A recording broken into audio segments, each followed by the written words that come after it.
अस्सलाम वालेकुम वरहमतुल्लाहि वबरकातुहू। डॉक्टर शुजात अली आपकी खिदमत में हाजिर है। I hope you guys are doing great. Welcome to our medical channel. आज की जो हमारी बात है वो है धमासा बूटी फिगोनिया क्रेटिका के हवाला से।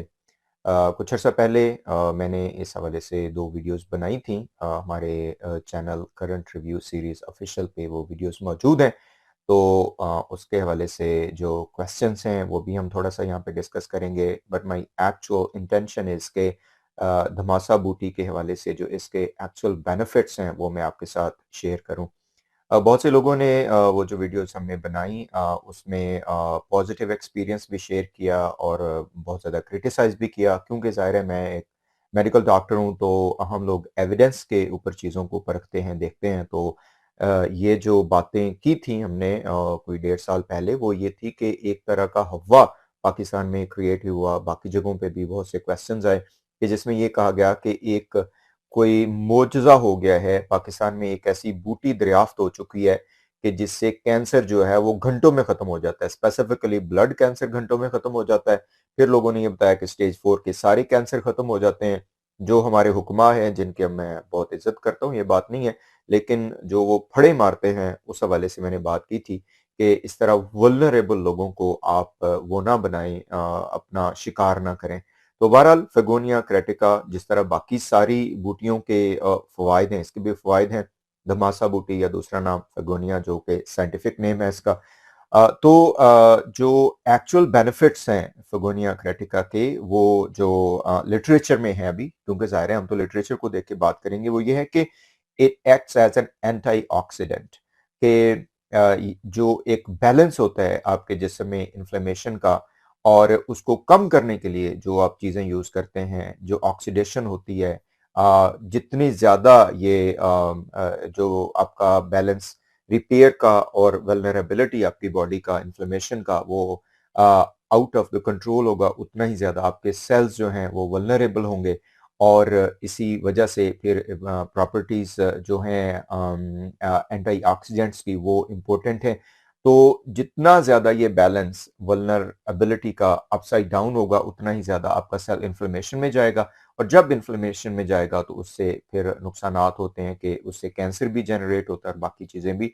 तो धमासा बूटी जो है वो एंटी-ऑक्सीडेंट के तौर पे यूज़ होती है कि लॉन्ग टर्म इसका बेनिफिट ये है। इसी तरह और भी विटामिन्स हैं, जैसे विटामिन ई है, एंटीऑक्सीडेंट के तौर पे यूज़ होता है और आपकी बॉडी को प्रोटेक्ट करता है। इसमें एक और जो इम्पोर्टेंट प्रॉपर्टी इसमें बताई गई है लिटरेचर में, वो एंटी क्लॉट है। फेगोनिया क्रेटिका की जो ब्लड क्लॉट्स बन जाते हैं और उसका जो नुकसान होता है वो अभी बताता हूँ मैं आपको। तो उस क्लॉट को रिजॉल्व करने में फेगोनिया क्रेटिका का यूज है। तो क्लॉट्स पहले तो हम देखते हैं कि बनते क्यों हैं। जितना ज्यादा कोलेस्ट्रॉल होगा, जितना ज्यादा इन्फ्लेमेशन आपकी बॉडी में होगी, जितना ज्यादा इंजरी होगी, उससे ज्यादा क्लॉट बनेंगे। और ये क्लॉट्स फिर क्या करते हैं, the most important thing, God forbid, ये अगर हो क्लॉट्स बनना शुरू हो जाए, तो सेरेब्रोवास्कुलर एक्सीडेंट होता है कि जिसमें फालिज का अटैक जिसे हम कहते हैं, इस्केमिक सीवीए जिसे हम कहते हैं। क्योंकि जब ये क्लॉट मूव करता है तो ये ब्लड वेसल्स को ब्लॉक कर देता है, और उसके बाद ब्लड सप्लाई नहीं जाती है ब्रेन को, तो वहां पे कट ऑफ हो जाती है ब्लड सप्लाई, और ब्रेन आपका सेल्स जो है वो डेड होना शुरू हो जाते हैं, जिसको हम फालिज कहते हैं या सेरेब्रोवास्कुलर एक्सीडेंट। दूसरे नंबर पे जो इन क्लॉट्स का बहुत ज्यादा, शायद पहले या दूसरे पहले नंबर पे भी आप कह सकते हैं कि इस्केमिक हार्ट डिजीज के, खुदा न खास्ता हार्ट अटैक होता है, उसकी भी एक वजह यही है कि ब्लड क्लॉट्स आ जाते हैं।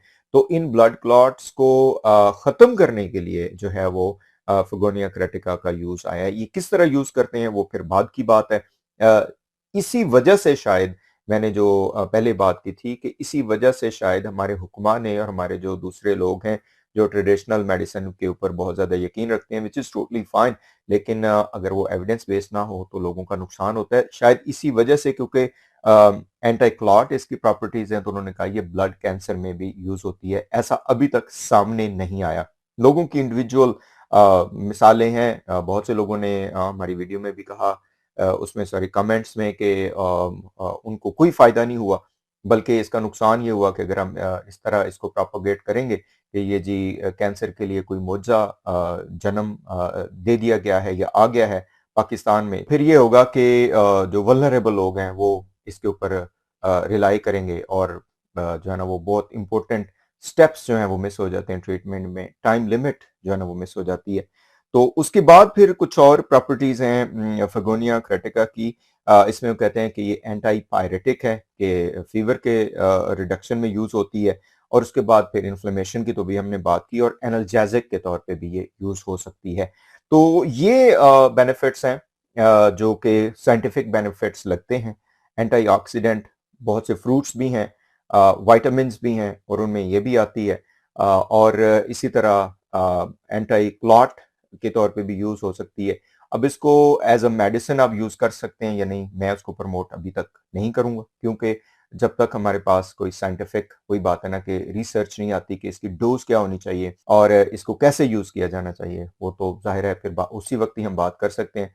बहरहाल हमारे जो हुक्मा हैं, ये जो ऐसे लोग हैं कि जो आपको पूरा यकीन दिला देते हैं कि जैसे ही आप उनका कुश्ता खाएँगे, आप जनाब बस क्या बताएँ क्या-क्या-क्या वो आपके सामने पेश करते हैं, तो वो तो कुछ भी कह सकते हैं कि बस भी आप इसी के ऊपर भरोसा करें, सारे कैंसर आपके खत्म, ऐसा कुछ भी नहीं है। अल्लाह ताला आप सबको अपने हिफ्ज़-ओ-मान में रखे, तमाम मरीज़ों को सेहत दे इंशाअल्लाह। आपसे मिलते हैं फिर बाद में, और अगर आपने मज़ीद इसी हवाले से कुछ वीडियोज़ देखनी हो, तो वो मैं लिंक यहाँ पे नीचे दे देता हूँ, वो आप देख सकते हैं। अस्सलाम वालेकुम व रहमतुल्लाहि व बरकातहू।